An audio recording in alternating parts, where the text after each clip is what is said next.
துதிகளின் மத்தியிலே வாசமா இருக்கிற எங்கள் பரிசுத்தமுள்ள நல்லாண்டவரே, இந்த மன மகிழ்ச்சியான ஓய்வு நாளின் காலை வேளைக்காக நாங்கள் நமக்கு நன்றி செலுத்துகிறோம் சுவாமி. உம்முடைய பிள்ளைகளாக கர்த்தாவே, இந்த நாளில் நாங்கள் உம்மை ஆராதிக்கவும் தொழுது கொள்ளவும், உம்முடைய வாழ்வழிக்கக்கூடிய வார்த்தைகளை நாங்கள் தியானிக்கவும், உம்முடைய ஆசீர்வாதத்தை பெற்றுக்கொள்ளவும் எங்களை நீர் ஒன்று கூடி வரும்படி செய்திருக்காக நன்றி செலுத்துகிறோம். கர்த்தாவே, கடந்த நாட்கள் எல்லாம் எங்களை நீர் கண்ணின் மணி போல போஷித்து பராமரித்து பாதுகாத்து சகல நாச மோசங்களிலிருந்தும் ஆபத்துகளிலிருந்தும் நோய் தொற்றுகளிலிருந்தும் வாதைகளிலிருந்தும் எங்களை விலக்கி தப்புவித்து எங்களை ஜீவனோடு நீர் வைத்ததற்காக நன்றி செலுத்துகிறோம் சுவாமி. எரேமியாவின் புலம்பல் புஸ்தகத்தில் சொல்கிறவனமாக, கர்த்தாவே, நாங்கள் நிர்மூலமாகாமல் இருப்பது உம்முடைய கிருபை, உம்முடைய இரக்கங்களுக்கு முடிவில்லை, அது காலைதோறும் புதிதாக இருக்கிறது சுவாமி. இந்த நேரத்தில் என்னுடைய உள்ளத்தின் ஆழத்திலிருந்து நன்றி செலுத்துகிறோம். கர்த்தாவே, இந்த ஆராதனையின் ஆரம்பம் முதல் முடிவு வரைக்குமாய் உம்முடைய கிருபை காரணத்தினால் எங்களை சூழ்ந்து கொண்டு இந்த ஆராதனையில் பங்கு பெற்று உம்மை ஆராதிக்கின்ற உம்முடைய பிள்ளைகள் ஒவ்வொருவரையும் அதிகமாக நீர் ஆசீர்வதிக்கும்படியாக ஜெபிக்கிறோம். வர தவறிய மக்களையும் கர்த்தாவே, இந்த ஆராதனையை காணொலி மூலமாக கேட்கின்ற உம்முடைய பிள்ளைகளையும் ஆசீர்வதியும் சுவாமி. உமக்கு ஏற்ற சாட்சிகளாக இந்த உள்ளத்தில் நாங்கள் தொடர்ந்து வாழ கிருபை செய்து கொள்வோம். மீட்பர் இயேசுவின் மூலம் ஜெபிக்கிறோம் பிதாவே, ஆமென்.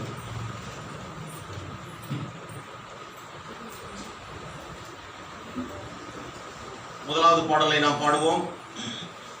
25வது பாடல் 3 சரணங்களை நாம் பாடுவோம். தோத்திர பாத்திரனே தேவா தோத்திர துதி உமக்கே.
சபையார் அனைவரும் எழுந்திருக்கும்படி கேட்டுக்கொள்கிறேன்.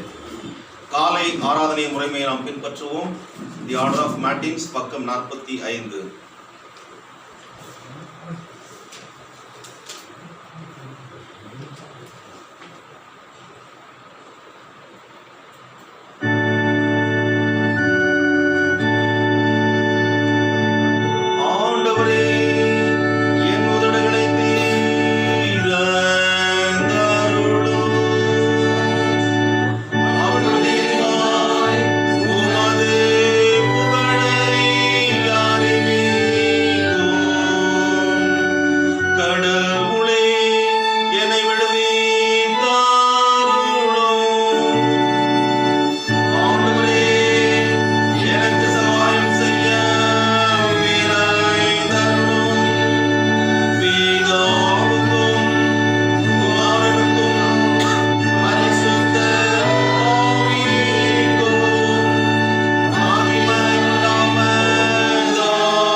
சங்கீதம் 91 சங்கீதம் 1 முதல் 16 வரை முறையாக நாம் வாசிப்போம். சங்கீதம் 91 1 முதல் கடைசி வரை.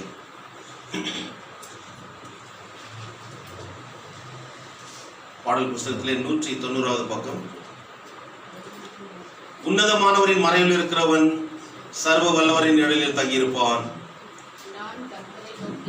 நீரே அடைக்கலம், என் கோட்டை, நான் நம்பிக்கை வைத்திருக்கிற என் கடவுள் என்று சொல்லுவேன். அவர் உன்னை வேடன் கண்ணினின்றும் பாழாக்கும் கொள்ளை நோய் நின்றும் விடுவிப்பார். தமது சிறகுகளாலே உன்னை மூடுவார். அவர் சட்டிலின் கீழே நீ அடைக்கலம் புகுவார். அவருடைய உண்மை உனக்கு கேடகம் பரிசுமாகும். இரவில் உண்டாகும் பயங்கரத்துக்கும் பகலில் பறக்கும் அம்புக்கும் இருளில் நடமாடும் கொள்ளை நோய்க்கும் மத்தியானத்தில் பாழாக்கும் சங்காரத்துக்கும் நீ பயப்படாத. உன் பக்கத்தில் 1000 பேரும் உன் வலது புறத்தில் 10,000 பேரும் விழுந்தாலும் அது உன்னை அணுகாது. மாத்திரம் இதை பார்த்து கொள்ளாதவருக்கு ஒரு பலனை கண்டு கொள்வாய். எனக்கு அடைக்கலமாயிருக்கிற உன்னதமான கர்த்தரை உனக்கு வாசஸ்தலமாய் கொண்டாய். ஆகையால் பொல்லாப்பு உனக்கு நேரிடாது, வாதையும் கூடாது. உன் வழிகளில் எல்லாம் உன்னை பாதுகாக்கும்படி அவர் உன்னை குறித்து தம் தூதருக்கு கட்டளையிடுவார். உன்னை தன் கைகளில் ஏற்றிக் கொள்வார். சிங்கத்தின் மேலும் விரியன் பாம்பின் மேலும் நீ நடந்து பால சிங்கத்தையும் வலு சர்பத்தையும் மிதித்து போடுவாய். நாமத்தை அவன் அறிந்திருக்கிறபடியால் அவனை உயர்ந்த அடைக்கலத்திலே வைப்பேன். அவன் என்னை நோக்கி கூப்பிடுவான், நான் அவனுக்கு மறுமொழி அருளி ஆபத்தில் நானே அவனோடு இருப்பேன். அவனை தப்புவித்து அவனை கனப்படுத்துவேன். நீண்ட ஆயுளால் அவனை திருப்தியாக்கி ரட்சிப்பை அவனுக்கு வெளிப்படுத்துவேன் என்பதே. 47ஆம் பக்கம்.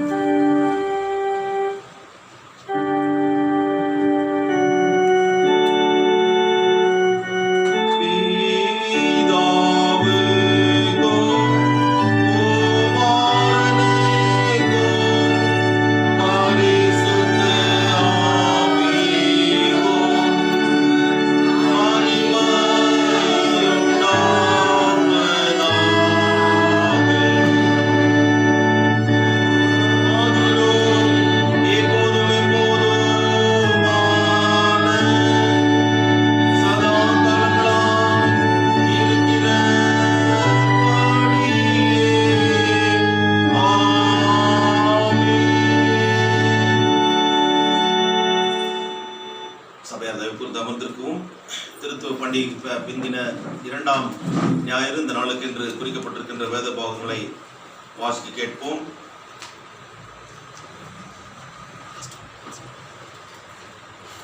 முதலாவதாக பழைய ஏற்பாட்டிலிருந்து எரேமியாவின் தீர்க்கதரிசன புஸ்தகம் 20ஆம் அதிகாரம் வசனங்கள் 7 முதல் 13 வரை.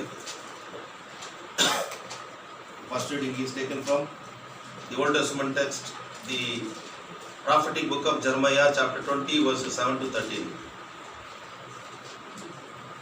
கர்த்தாவே, என்னை இணங்க பண்ணினீர், நான் இணங்கினேன். நீர் என்னிலோ பலத்தவனாய் இருந்து என்னை மேற்கொண்டேன். நாள்தோறும் நகைப்புக்கு இடமானேன். எல்லாரும் என்னை பரிகாசம் பண்ணினார்கள். நான் பேசினது முதற்கொண்டு கதறுகிறேன். கொடுமை என்றும் பாழ்கடிப்பென்றும் சத்தமிட்டு கூறுகிறேன். நான் கூறின கர்த்தருடைய வார்த்தை நாள்தோறும் எனக்கு நிந்தையும் பரிகாசமாயிற்று. ஆதலால் நான் அவரை பிரஸ்தாபம் பண்ணாமலும் இனி கர்த்தருடைய நாமத்திலே பேசாமலும் இருப்பேன் என்றேன். ஆனாலும் அவருடைய வார்த்தை என் எலும்புகளில் அடைப்பட்டு எரிகிற அக்கினியைப் போல் என் இருதயத்தில் இருந்தது. அதை சகித்து இழைத்து போனேன். எனக்கு பொறுக்கக்கூடாமற் போயிற்று. அநேகர் சொல்லும் அவதூறை கேட்டேன். பயசூழ்ந்திருந்தது. அறிவியுங்கள், அப்பொழுது நாங்கள் அதை அறிவிப்போம் என்கிறார்கள். என்னோட சமாதானமாய் இருந்த அனைவரும் நான் தவறி விழும்படி காத்திருந்து ஒருவேளை இணங்குவான். அப்பொழுது அவனை மேற்கொண்டு அவனில் குரோதம் தீர்த்து கொள்வோம் என்றார்கள். கர்த்தரோ பயங்கரமான பராக்கிரமசாலியை என்னோடு இருக்கிறார். ஆகையால் என்னை துன்பப்படுத்துகிறவர்கள் மேற்கொள்ளாமல் இடறுவார்கள். தங்கள் காரியம் வாய்க்காதபடியால் மிகவும் வெட்கப்படுவார்கள். மறக்கப்படாத நித்திய இலச்சை அவர்களுக்கு உண்டாகும். ஆனாலும் நீதிமானை சோதித்தறிந்து உள்ளிந்திரியங்களையும் இருதயத்தையும் பார்க்கிற சேனையின் கர்த்தாவே, நீர் அவர்களுக்கு நீதியை சரி கட்டுகிறதை காண்பேனாக. என் காரியத்தை முடத்தில் சாட்டிவிட்டேன். கர்த்தரை பாடுங்கள், கர்த்தரை துதியுங்கள். அவர் எளியவருடைய ஆத்துமாவை பொல்லாதவர்கள் கைக்கு தப்புவிக்கிறார் என்பது ஆமென். இன்றைக்கான வாசிக்க வேண்டிய பழைய பாட்டின் பக்தி வாசிக்கிறது. அப்படி இன்றைக்காக குறிக்கப்பட்டிருக்கின்ற நிருப வாக்கியம் அப்போஸ்தலனாகிய பவுல் ரோமருக்கு எழுதின நிருபம் 6ஆம் அதிகாரம் வசனங்கள் 12 முதல் 23 வரை உள்ள பகுதியிலிருந்து நாம் வாசிக்க கேட்போம்.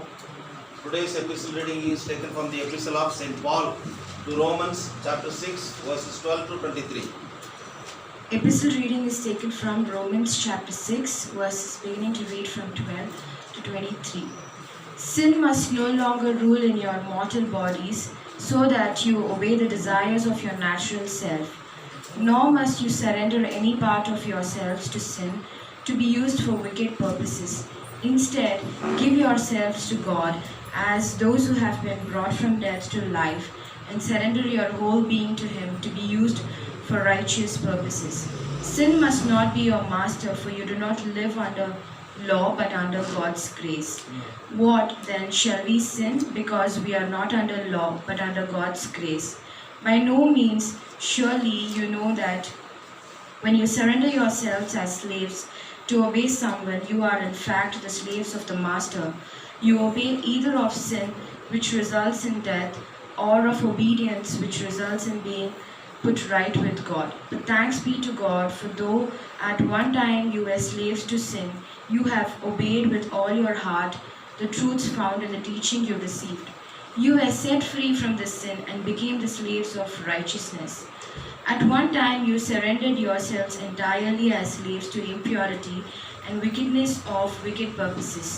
In the same way, you must now surrender yourselves entirely as slaves of righteousness for holy purposes.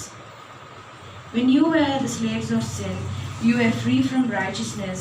What did you gain from doing the things that you are now ashamed of? The result of those things is death. But now you have been set free from sin and are the slaves of God. Your gain is a life fully dedicated to Him, and the result is an eternal life. For sin pays its wages, death, but God's free gift is eternal life in union with Christ Jesus our Lord. Here ends the reading. Praise be to God. அப்படி இன்றைக்காக குறிக்கப்பட்டிருக்கின்ற சுவிசேஷ வாக்கியத்தை நாம் வாசிக்க கேட்போம். சபையார் அனைவரும் எழுந்திருக்கும்படி கேட்டுக்கொள்கிறேன். இன்றைக்காக குறிக்கப்பட்டிருக்கின்ற சுவிசேஷ வாக்கியம் பரிசுத்த மத்தேயு எழுதின சுவிசேஷம் 10ஆம் அதிகாரம் வசனங்கள் 5a, அதனைத் தொடர்ந்து 21 முதல் 33 வரை இருக்கின்ற வசனங்களை வாசிக்க கேட்போம். Today's gospel reading is taken from the Gospel of St. Matthew, chapter 10, verse 5a followed by verses 21 to 33.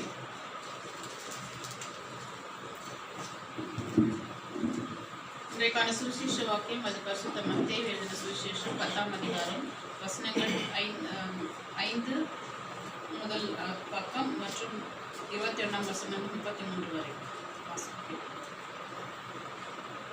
இந்த 12 இயேசு அனுப்புகையில் அவர்களுக்கு கட்டளையிட்டு சொன்னது என்னவென்றால், மறுபடியும் 21 33 வரை வாசிக்கிறோம். சகோதரன் தன் சகோதரனையும் தகப்பன் தன் பிள்ளையையும் மரணத்துக்கு ஒப்புக் கொடுப்பார்கள். பெற்றோருக்கு விரோதமாக பிள்ளைகள் எழும்பி அவர்களை கொலை செய்வார்கள். என் நாமத்து நிமித்தம் நீங்கள் எல்லாராலும் பகைக்கப்படுவீர்கள். முடிவு பரியந்தம் நிலைத்திருப்பவனே ரட்சிக்கப்படுவான். ஒரு பட்டணத்தில் உங்களை துன்பப்படுத்தினால் மறு பட்டணத்திற்கு ஓடிப்போங்கள்.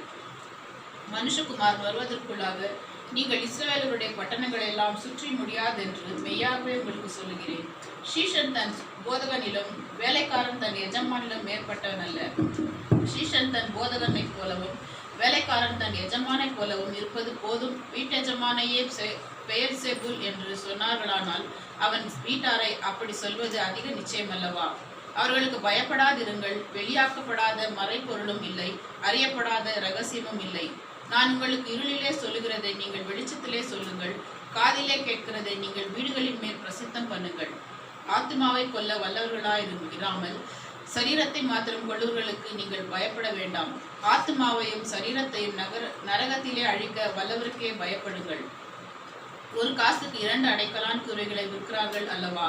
ஆயினும் உங்கள் பிதாவின் சித்தமில்லாமல் அவைகள் ஒன்றாகிலும் தரையிலே விழாது. உங்கள் தலையில் உள்ள மயிரெல்லாம் எண்ணப்பட்டிருக்கிறது. ஆதலால் பயப்படாதிருங்கள். அநேகம் அடைக்கலான் குருவிகளை பார்க்கிலும் நீங்கள் விசேஷத்தவர்களாயிருக்கிறீர்கள். மனுஷர் முன்பாக என்னை அறிக்கை பண்ணுகிறவன் எவனோ அவனை நானும் பரலோகத்தில் இருக்கிற என் பிதாவின் முன்பாக அறிக்கை பண்ணுவேன். மனுஷர் முன்பாக என்னை மறுதளிக்கிறவன் எவனோ அவனை நானும் பரலோகத்தில் இருக்கிற என் பிதாவின் முன்பாக மறுதளிப்பேன். இன்றைக்கான சுவிசேஷ வாக்கியம் வாசித்து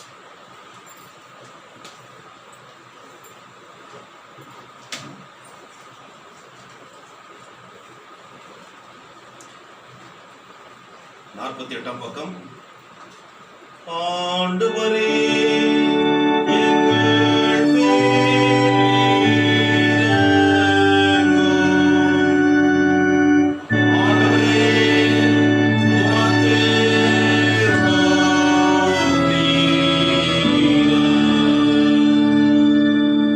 ஆண்டவருடைய வாழ்வளிக்கக்கூடிய வார்த்தைகளை கேட்டு நாம் அதற்கு மறுமொழியாக நம்முடைய விசுவாசத்தை உலகில் உள்ள சகல பரிசுத்தவான்களோடு கூட சேர்ந்து அப்போஸ்தல விசுவாச பிரமாணத்தின் மூலமாக பயபக்தி அறிக்கை செய்வோம். பக்கம் 10.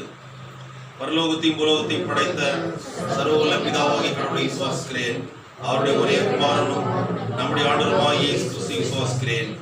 பரிசுத்த ஆவியினால் கர்ப்பத்தில் உட்பவித்து கன்னிமரியாளிடத்தில் பிறந்து பொந்திய பிலாத்தின் கீழ் பாடுபட்டு சிலுவையில் அறையுண்டு மரித்தடக்கம் பண்ணப்பட்டார். பாதாளத்தில் இறங்கி 3ஆம் நாள் மரித்தெழுந்து உயிர்த்தெழுந்தார். மரத்துக்கு ஏறி சர்வவல்ல பிதாவாகிய கடவுளுடைய வலது பாசத்தில் வீற்றிருக்கிறார்.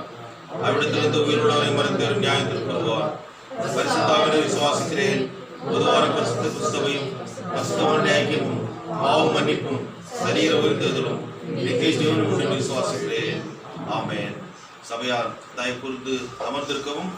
தொடர்ந்து ஆண்டவருடைய நாம மகிமைக்காக 319வது தியான பாடலை நாம் பாடுவோம். இயேசுவே நீர்தாம் ஜீவனாளெல்லாம்.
கிறிஸ்துக்குள் பிரியமானவர்களே, நம்முடைய பிதாவாகிய கடவுளிடமிருந்தும் ஆண்டவராகிய இயேசு கிறிஸ்துவிடமிருந்தும் உங்கள் அனைவருக்கும் கிருபையும் சமாதானம் உண்டாவதாக. ஆமென். இந்த நாளிலே கடவுளுடைய வார்த்தையை விசேஷமாக இந்த திருத்துவ பண்டிகை பிந்தின 2ஆம் ஞாயிறாகிய இந்த நாளிலே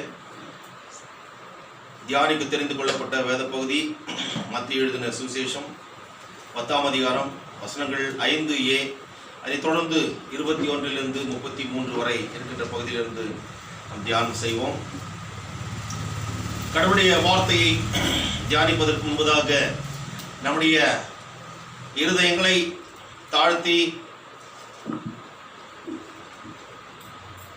ஆண்டவரிடத்தில் நாம் வேண்டுதல் செய்வோம்.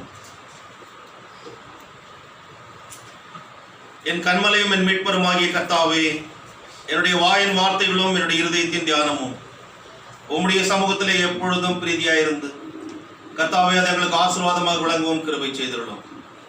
மீட்பர் இயேசுவின் மூலம் ஜெபிக்கிறோம் பிதாவே, ஆமென்.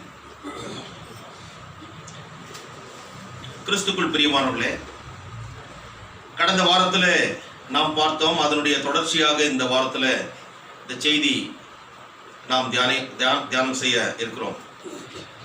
இந்த நாளின் தியான பகுதிக்கு ஒரு தலைப்பை நாம் கொடுக்க வேண்டும் என்றால், சீஷர்களுக்கு நேரிட போகும் உபத்திரவமும் தேவனுடைய எதிர்பார்ப்பும். சீஷர்களுக்கு கடவுளுடைய ஊழியத்தை செய்ய அனுப்பப்பட்ட ஊழியர்கள், செல்லுகின்ற ஊழியர்கள், போகின்ற ஊழியர்கள் அனைவருக்கும் பல்வேறு விதமான உபத்திரவங்கள் ஏற்படும். ஆனால் அதன் மத்தியிலே அவர்கள் எப்படி நடந்து கொள்ள வேண்டும், தேவனுடைய எதிர்பார்ப்பு என்ன என்பதை விளக்குகின்ற ஒரு பகுதி தான் இந்த நாளின் தியான பகுதி. கடந்த வாரத்தில் நாம் பார்த்தோன்னமாக ஆண்டவராகிய இயேசு கிறிஸ்து தம்முடைய சீஷர்களை மத்தேயு 10:16 பார்க்கின்ற போது, ஆடுகளை ஓநாய்களுக்குள்ளே அனுப்புகிறது போல இதோ நான் உங்களை அனுப்புகிறேன் என்று சொன்னார். என்றால் உபத்திரவங்களை சந்திக்க உங்களை நான் அனுப்புகிறேன், நீங்கள் தயாராக போக வேண்டும் என்பது தான். அந்த உபத்திரவங்களையும் பாடுகளையும் சந்தித்து அதனை மேற்கொண்டு அதன் மூலமாக தன்னுடைய வாழ்வையை கொடுத்து நம்மை ரட்சிக்க வேண்டும் என்பது அவருடைய திட்டம். இது பரலோகத்திலே ஏற்படுத்தப்பட்ட திட்டம். அதனை நிறைவேற்ற ஆண்டவராகிய இயேசு கிறிஸ்து வந்தார்.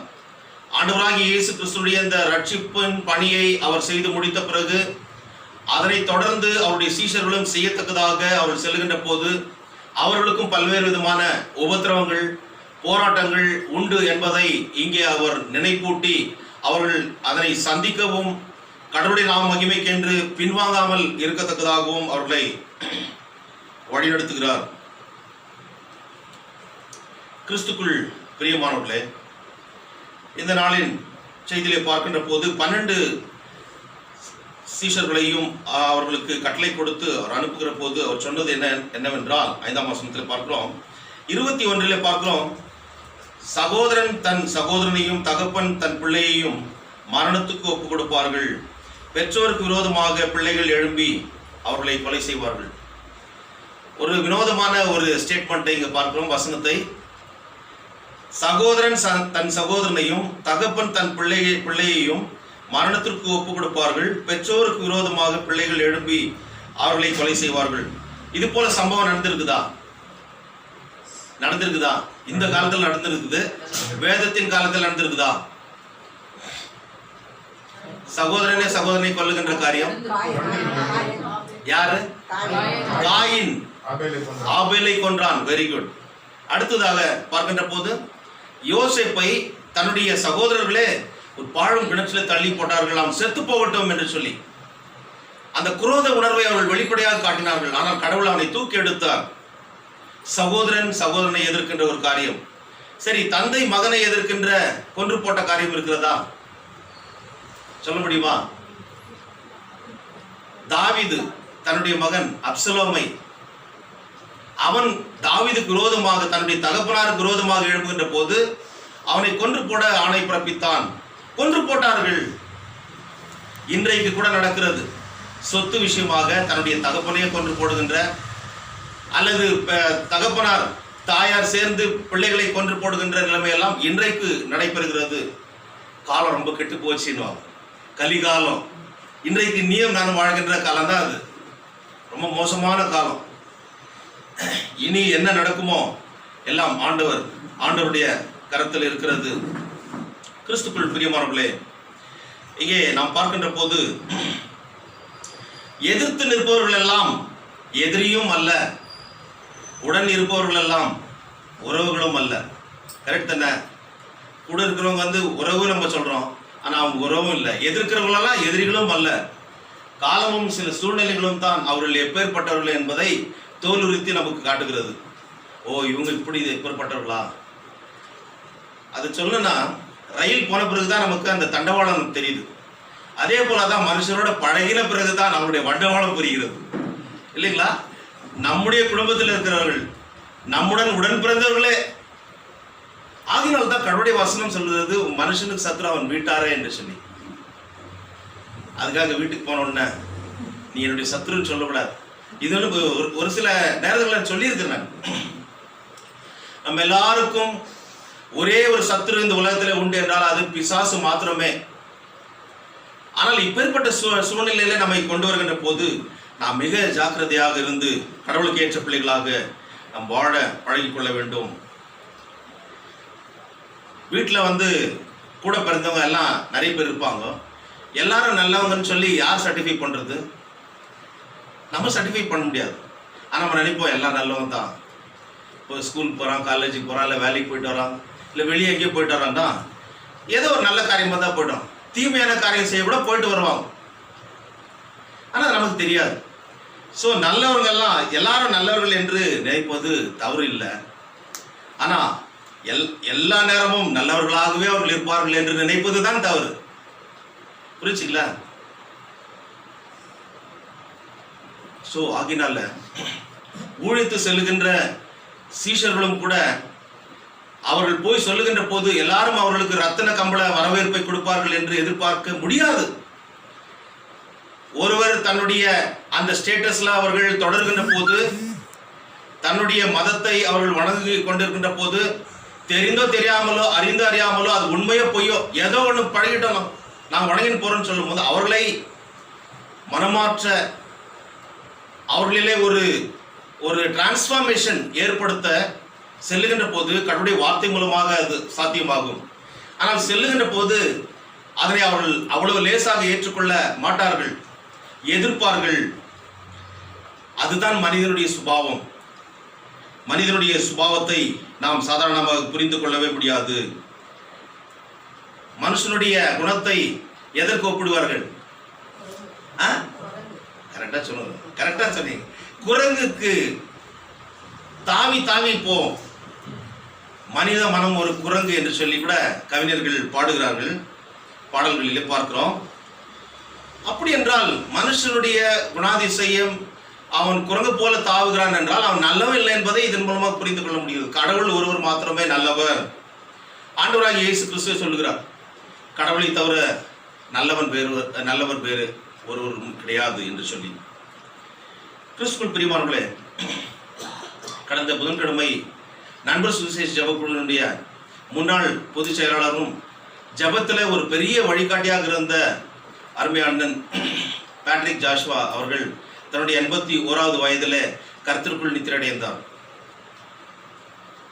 நேஷனல் பிரேயர் மினிஸ்ட்ரி NPM தேசிய ஜப ஒருங்கிணைப்பு என்ற ஒரு நிறுவனத்தை அவர் ஆரம்பித்து ஜபத்தின் மூலமாக தேசத்தை சந்திக்க வேண்டும் என்று போராடி ஜெபிப்பார் என்றால், நம்மெல்லாம் ஜெபிப்போம் என்றால் எவ்வளோ நேரம் ஜெபிப்போம்? கொஞ்ச நேரம் ஜெபிப்போம். இல்லை அதிகபட்சமாக சிலர் ½ அன் ஹவர் ஜெபம் பண்ணவங்க 1 ஹவர் ஜெபம் பண்ணாங்க. சில நேரத்தில் இவர் ஜெபம் பண்ண ஆரம்பிச்சார்னா நைட்டு முட்டி போட்டார்னா விடிய காலம் வரைக்கும் அவர் ஜெபிப்பார். 1987 அந்த காலகட்டங்களில் நண்பர் சுவிசேஷ ஜபக்குழுவுக்கு சென்று அவர்கள் மூலமாக அவர்களிடத்தில் பேசி அவர்கள் போதித்த அநேக காரியங்களை கேட்டு கடவுளுடைய ஊழியக்காரர்களாக இந்த நாளில் நிற்பதற்கு எங்களுக்கும் அடியனுக்கும் கூட கடவுள் கிருபை செய்திருக்கிறார். அவர் இன்றைக்கு இல்லை. அவர் சொன்ன ஒரு காரியம் என்ன தெரியுமா? மனிதன் எப்பேற்பட்டவன் என்று யாருக்கும் தெரியாது. ஒரு பாடல் எழுதுவார், மனிதன் யார் என்று உலகில் யாருக்கும் தெரியாது, அவன் உருவம் கண்டு இவன்தான் என்று சொல்லிவிடாதே, அவனை தள்ளிவிடாதே என்று சொல்லி. மனுஷர் கெட்டவர்கள் என்றால் அவர்களை வெறுக்க வேண்டும் என்றல்ல, கெட்டு போனவர்களை ரட்சிக்கத்தான் ஆண்டவராகிய இயேசு கிறிஸ்து வந்தார். பாவிகளை ரட்சிக்கத்தான் ஆண்டவராகிய இயேசு கிறிஸ்து வந்தார். காணாமல் போன உன்னையும் என்னையும், வாழ்விழந்து கிடந்த உன்னையும் என்னையும், பாவத்திலே சிக்கி தவித்துக் கொண்டிருந்த உன்னையும் என்னையும் மீட்கத்தான் பரிசுத்த தெய்வம் பரலோக மகிமை விட்டு இங்கே வந்தார்.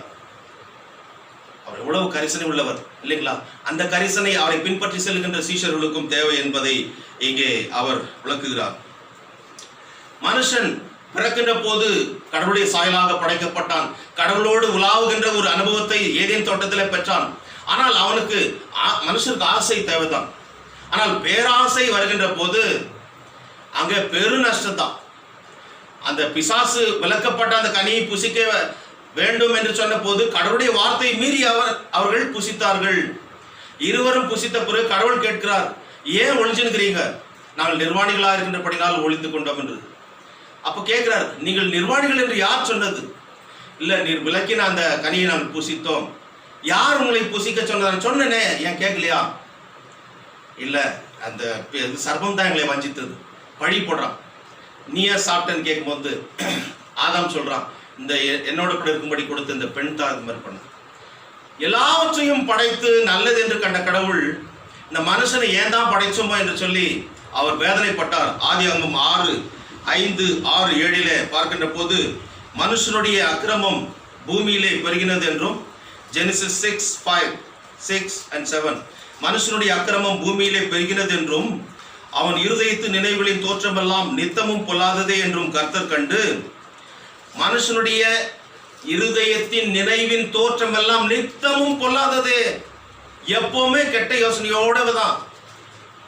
கடவுளுடைய அந்த சமூகத்தை விட்டு அவன் தள்ளப்பட்ட பிறகு அதனுடைய எண்ணமெல்லாம் அப்படியே ஆயிடுச்சு. தாம் பூமியில மனுஷனை உண்டாக்குனதற்காக கர்த்தர் மனஸ்தாபப்பட்டார். அவர் இருதயத்துக்கு விசனமா இருந்தது. அவர் என்ன பண்றார்? அங்கேயே ஒரு டிசிஷன் எடுக்கிறார் பாருங்க, 7ஆம் வசனத்துல.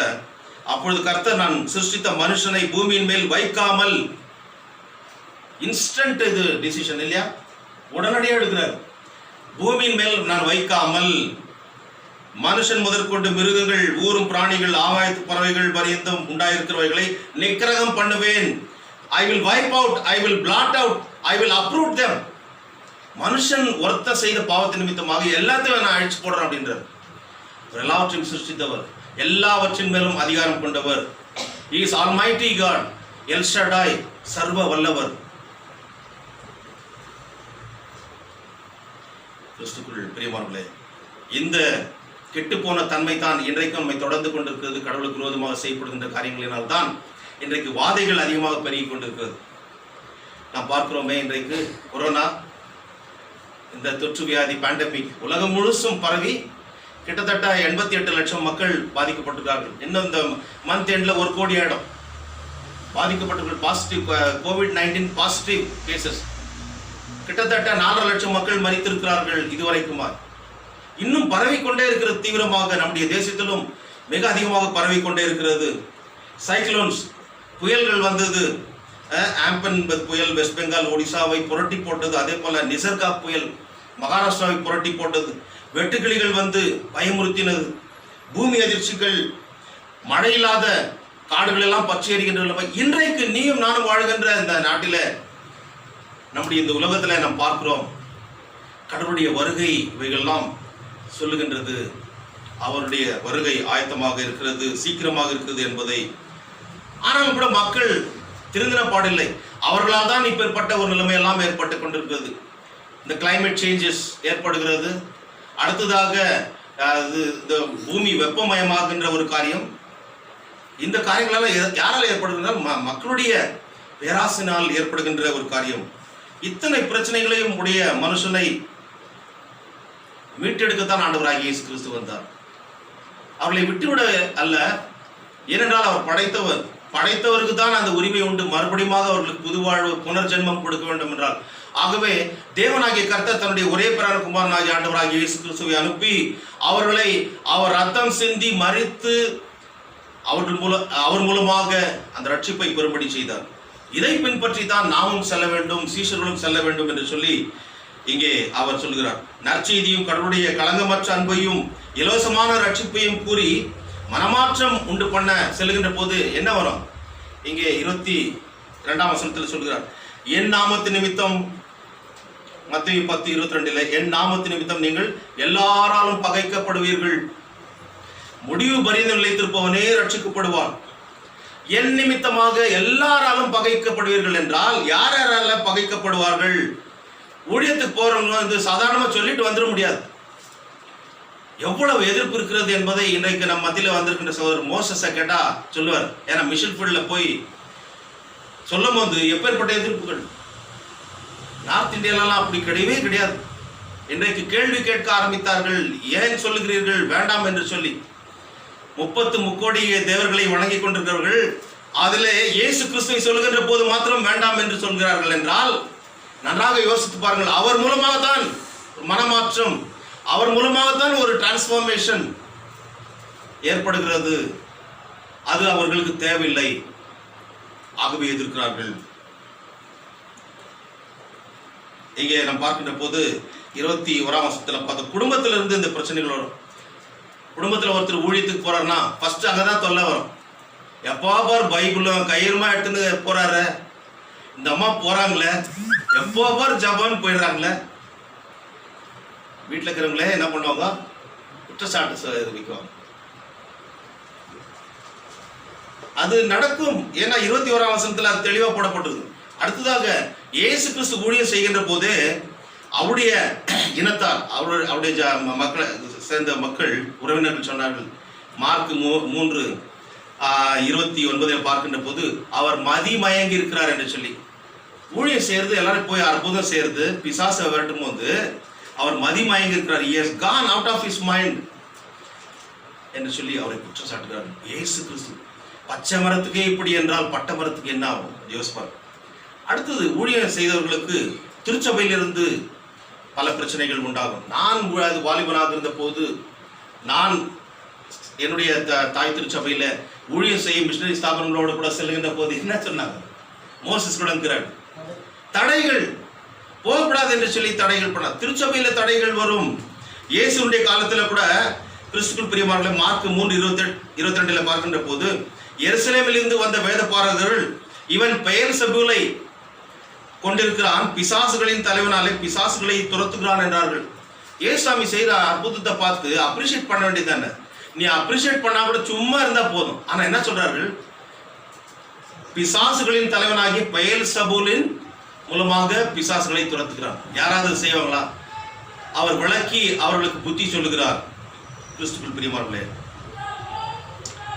மத்தேயு 10:17 பார்க்கின்ற போது மனுஷரை குறித்து எச்சரிக்கையாக இருங்கள், அவர்கள் உங்களை ராஜாக்கள் முன்பாக நிறுத்துவார்கள். கவர்மெண்ட் முன்னாடி இவங்க வந்து இந்த மாதிரி தப்பு செய்தாங்க, இந்த மாதிரி செய்தாங்க, இந்த மாதிரி கன்வெர்ட் பண்ணாங்கன்னு சொல்லிட்டு நிற்க வைப்பார்கள், வாரினால் அடிப்பார்கள், அதை பற்றி கவலைப்படாதீர்கள் என்று சொல்லி இங்கே 17ஆம் வசனத்துல பார்க்கிறோம். கிறிஸ்துவுக்குள் பிரியமானவர்களே, புதிய ஆத்துமாக்களை சந்தித்து பேசுகின்ற போது பல பிரச்சனைகளை உண்டு பண்ணுவார்கள். History reveals that God's servants are usually misjudged by their contemporaries as enemies. சொந்த மக்களே, அந்த காலத்தவர்களே அவர்களை சத்துருக்களாக சித்தரித்து அவர்களை ஏளனப்படுத்தின ஒரு நிலைமையை திருச்சபை வரலாறு நமக்கு சொல்லுகிறது.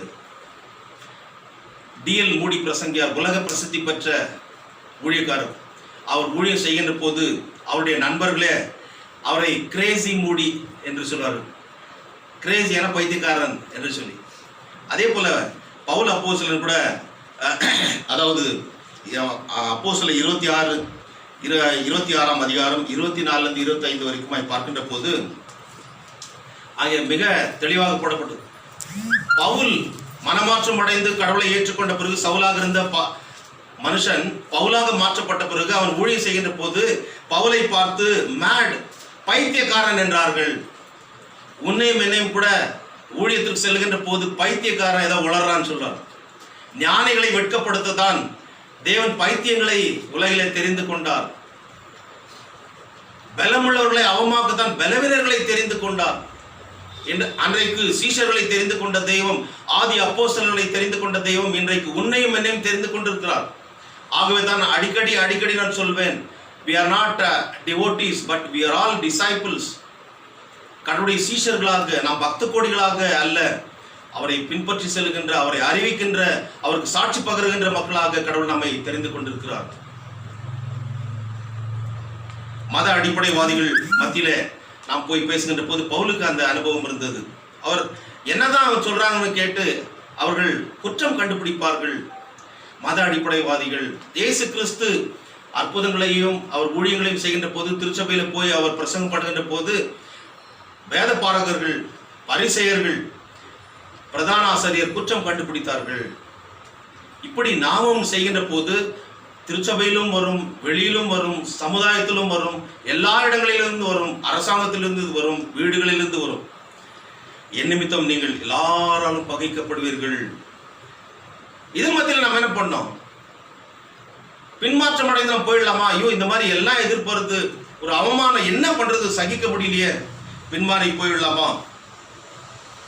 அந்த மாதிரி பின்மாற்றம் அடைந்திருந்தால் இன்றைக்கு நாம் புராட்டஸ்டன்ட் கிறிஸ்தவர்களாக இருக்கவே முடியாது.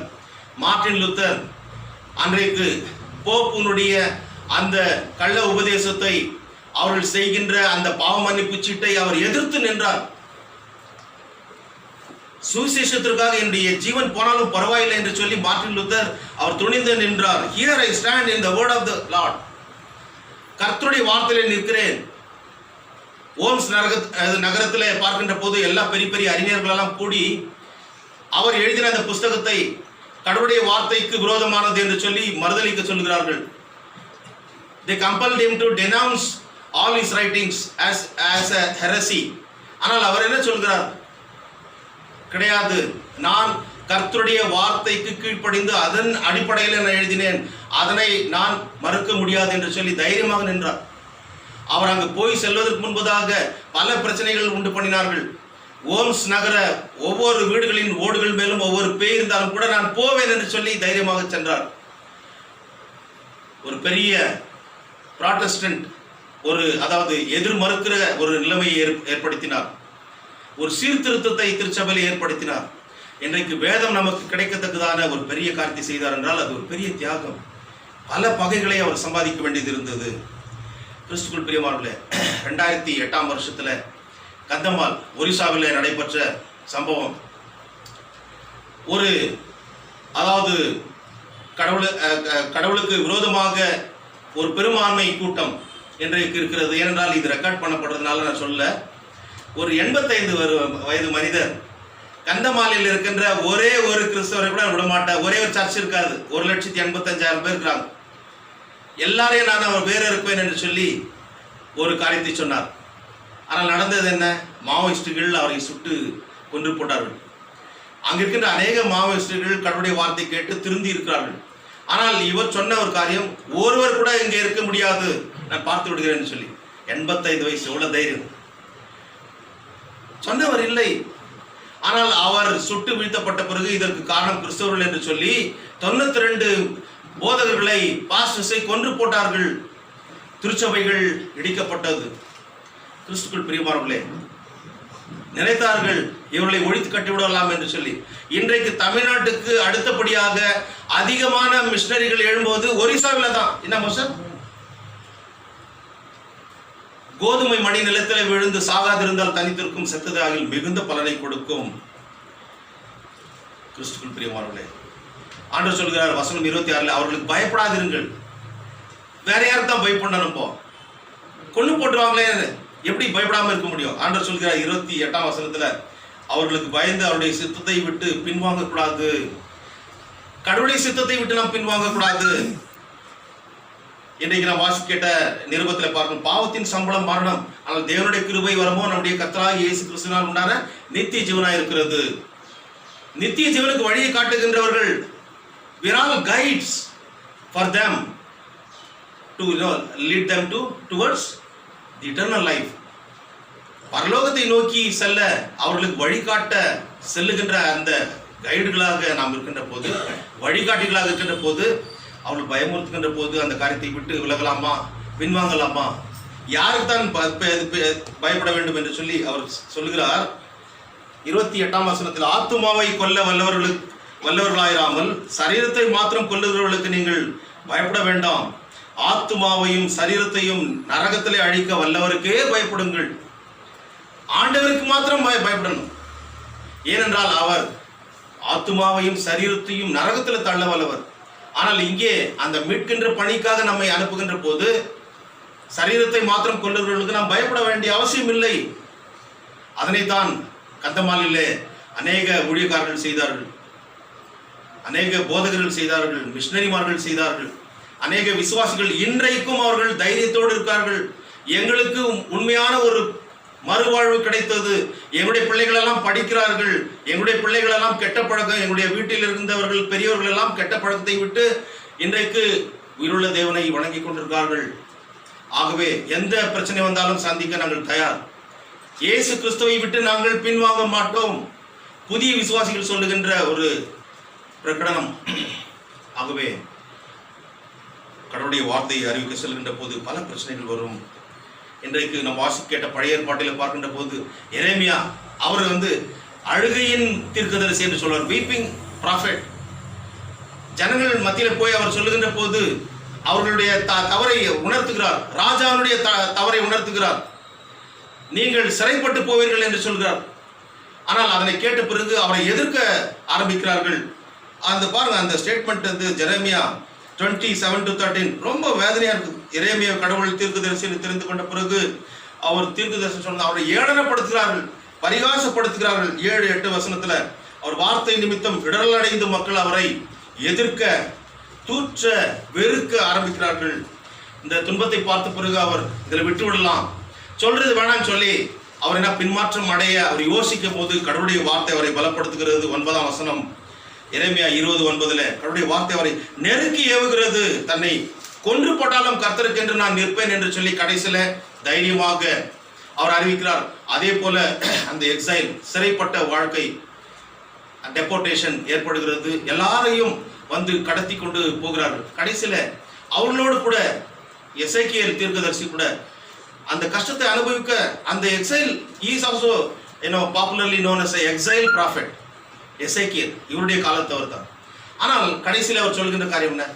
they declares a message of hope, ஒரு நம்பிக்கையை ஏற்படுத்துகிறார்கள். இவர்கள் எப்பொழுது மறுபடியும் கடவுளத்தில் சேர்கிறார்களோ கடவுள் அவர்களை மீட்டெடுப்பார் என்று.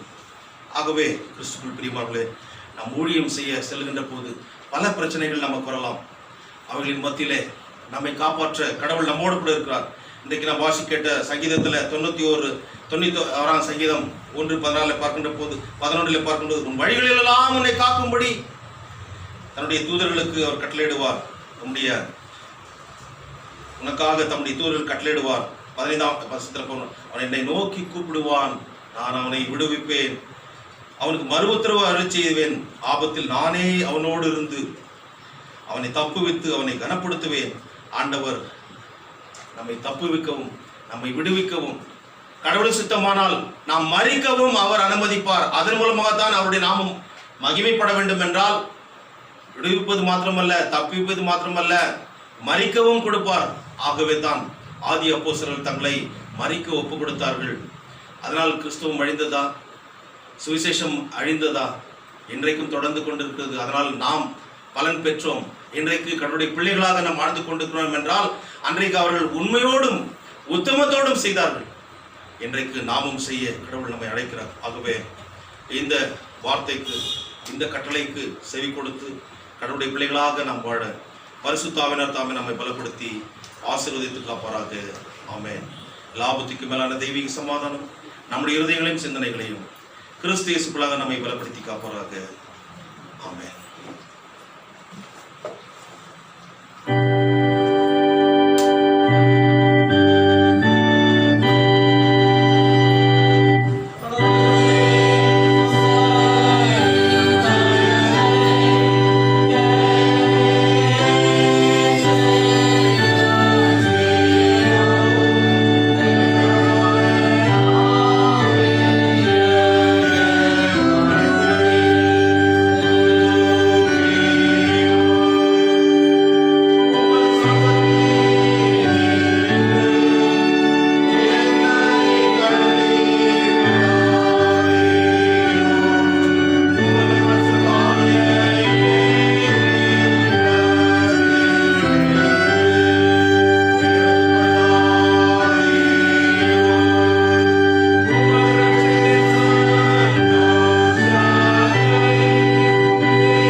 செய்வதற்காக 502வது பாடலை நாம் 2 சரணங்கள் பாடுவோம். அந்த நேரத்தில் ஆண்டவருடைய ஊழியத்திற்கு நாம் அழைக்கப்படுவோம்.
சபையார் அனைவரும் எழுந்திருக்கும்படி கேட்டுக்கொள்கிறேன்.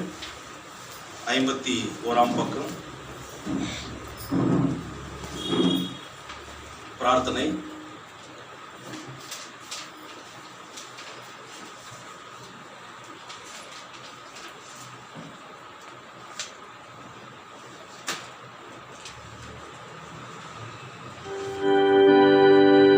கர்த்தாவே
சர்வத்துக்கும் வல்ல நித்திய கடவுளே, உடைய சன்னிதானத்திலே படைத்திருக்கின்ற என்னுடைய எளிய காணிக்கு பிரியமாய் ஏற்று அங்கீகரித்து ஆசீர்வதித்து இது உடைய ஊழியத்திற்கு பிரயோஜனப்படவும் கர்த்தாவே இதனை படைத்த உடைய பிள்ளைகள் ஒவ்வொருவரையும் சுவாமி அதிகமாக நீர் ஆசீர்வதித்து பலப்படுத்த வேண்டுமா ஜெபிக்கிறோம். இந்த காணிக்கையுடைய எங்களையே ஜீவ பலியாக காணிக்கையாக உடைய பாத்திரம் ஒப்படுக்கிறோம். ஒவ்வொருவரையும் ஏற்றுக்கொள்ளும் கர்த்தாவே. என்னுடைய தேசத்துல பரவியிருக்கின்ற உலகம் முழுவதும் பரவியிருக்கின்ற இந்த கொரோனா வைரஸ் பாதிப்பினாலே தொற்று வியாதினால பாதிக்கப்பட்டு ஜீவனை இழந்த மக்களுடைய குடும்பங்களுக்கு ஆறுதலையும் தேர்தலையும் மன சமாதானத்தை கட்டளையிடும் சுவாமி. பாதிக்கப்பட்டு சிகிச்சை பெற்று வருகின்ற மக்களுக்கு ஆண்டவரே அவர்கள் சுகத்தோடு வீடு திரும்பத்தக்கதான ஒரு நிலைமைக்குள்ளாக பரம வைத்தியராக இருந்து அவர்களுக்கு சுகத்தை கொடுக்க வேண்டுமா ஜெபிக்கிறோம். கர்த்தாவே, எங்களுடைய தேசத்திலும் ஆண்டவரே இந்த நோய் தொற்றானது தீவிரமாக பரவி கொண்டிருப்பது கர்த்தாவே, இது ஒரு கட்டுப்பாடுகளாக வரும்படியாக இதனை கர்த்தாவே சுவாமி கூடிய சீக்கிரத்தில் ஆண்டவரே இந்த கொரோனா வைரஸ் COVID-19 முற்றிலுமாக ஒழிக்கப்படத்தக்கதாக கர்த்தாவே இதற்குரிய ஒரு வேக்சினேஷன் கண்டுபிடிக்கும்படியாக நிற்கிறவை செய்திருடும். எல்லா மக்களையும் சுவாமியுடைய தந்தைக்குரிய அன்பினால் என்று காப்பாற்ற வேண்டுமா ஜெபிக்கிறோம் சுவாமி. கர்த்தாவே, இந்த தொழுகையில் கலந்து கொண்டபடி பிள்ளைகள் ஒவ்வொருவரையும் திருச்சபையின் ஆண்டவரே சுவாமி முகாம சங்கத்தினர் மற்றுமாய் ஆண்டவரே ஒவ்வொரு விசுவாசிகளையும் கர்த்தாவே, அதே போல இந்த ஆண்டவரே ஆராதனையில் பங்கு பெற்றிருக்கின்ற கர்த்தாவே என்னுடைய திருச்சபையினுடைய சட்ட ஆலோசகர் அட்வொகேட் பெஞ்சமின் பிராங்க்லின் ஐயா மற்றும் அவருடைய குடும்பத்திற்காகவும் அதே போல சகோதரர் மோசஸ் ராஜசேகர் அவருக்காகவும் அவருடைய குடும்பத்திற்காகவும் ஆண்டவரே சுவாமி நன்றி செலுத்துகிறோம். கர்த்தாவே, இந்த நாளிலே ஆண்டவரே உங்களுடைய பிள்ளைகள் ஒவ்வொருவரையும் சுவாமி தனித்தனியாக பேராக நீர் ஆசீர்வதித்து உடைய சந்தோஷத்தினாலும் சமாதானத்தினாலும் நிம்மதினாலும் நிரப்பி ஒவ்வொருவரையும் நீர் காத்து வழிநடத்த வேண்டுமா ஜெபிக்கிறோம்.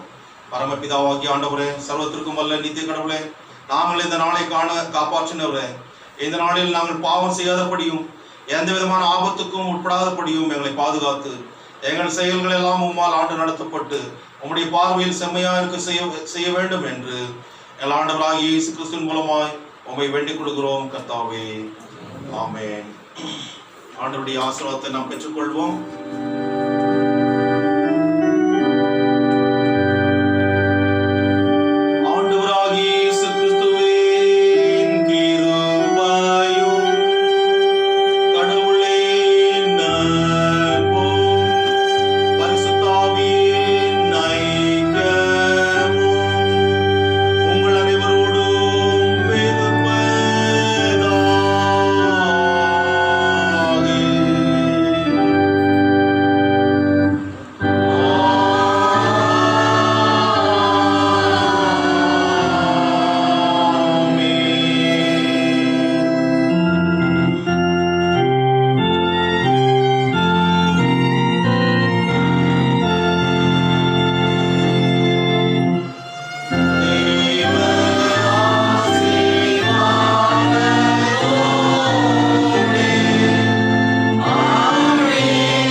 சபையார் அனைவருக்கும் ஆண்டவராகிய இயேசு கிறிஸ்து நாமத்தினாலே அன்பான வணக்கங்களையும் ஸ்தோத்திரங்களையும் வாழ்த்துக்களையும் தெரிவித்துக் கொள்கிறேன்.